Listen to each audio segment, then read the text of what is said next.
He barely noticed her at all. To Captain Rick Holden, she was just another figure in a plain outfit standing near the cockpit at Gate 47. Without lifting his eyes from the tablet in his hand, he flicked his wrist dismissively. "Maintenance is finished. Whatever you're wrapping up, handle it later. Boarding starts in 10. His tone carried the easy arrogance of a man who spent years believing his schedule ruled the universe. A man who'd never been challenged, never been told to slow down. The woman didn't shift. She simply stood there with a duffel bag on her shoulder, calm eyes steady on him. "Excuse me," she said quietly. Her voice was soft, but carried an edge that should have made him actually look. He didn't. "I said we're boarding. Whatever job you're doing can wait." Off the plane.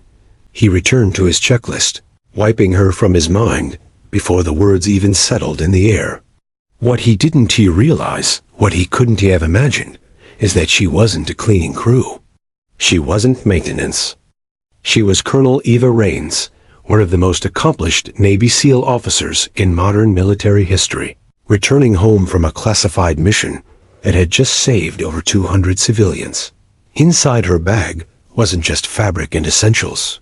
It held the weight of 15 years of service, 3 Purple Hearts, a Navy Cross, and wounds both physical and unseen. But she didn't reveal any of that. She just nodded once and stepped off the aircraft.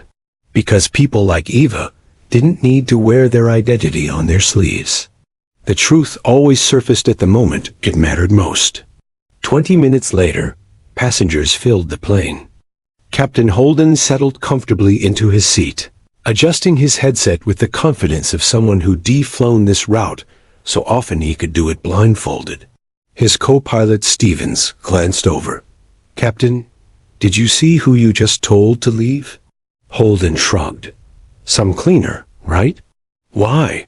Stevens's face drained of color. "Sir, that wasn't a cleaner. That was Colonel Eva Raines. Navy SEAL. She was assigned priority seating by command. She's practically a legend. I saw her file once. She led the takedown of the Kandahar smuggling network. She's pulled hostages out of collapsing structures. And you kicked her off." The cockpit fell silent. Holden's stomach clenched. His fingers froze on the controls.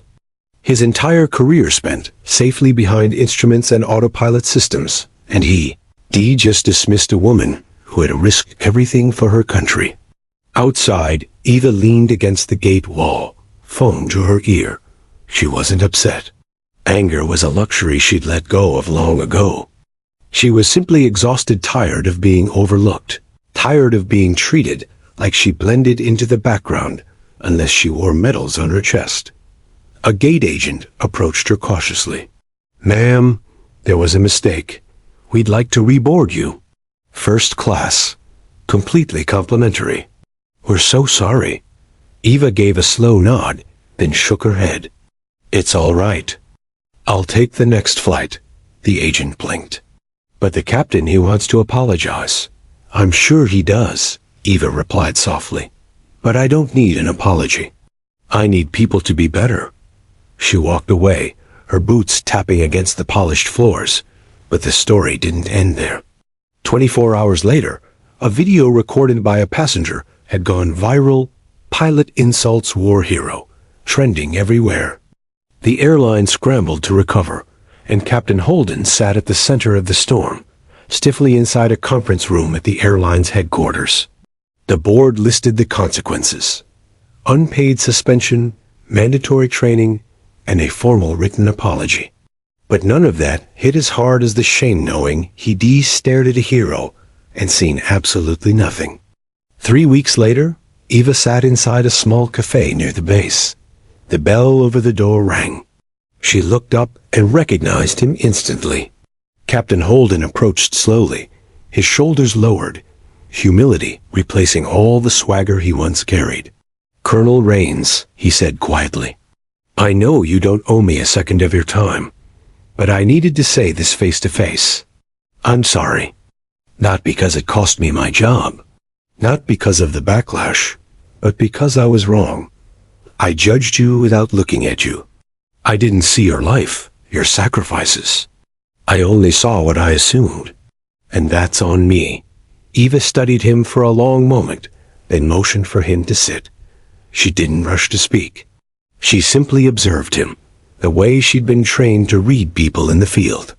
You know the hardest part of my work, she finally said. It's not combat, not the injuries.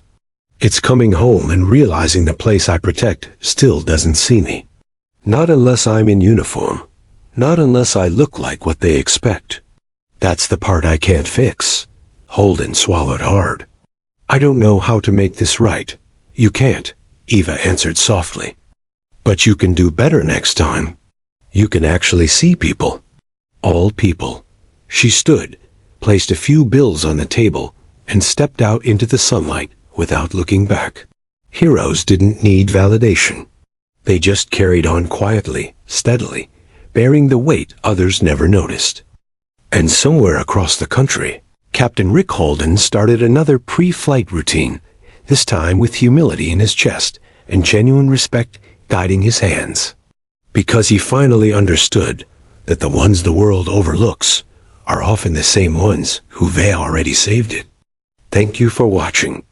If this story moved you, please consider sharing it and subscribing for more content that makes you think. Until next time.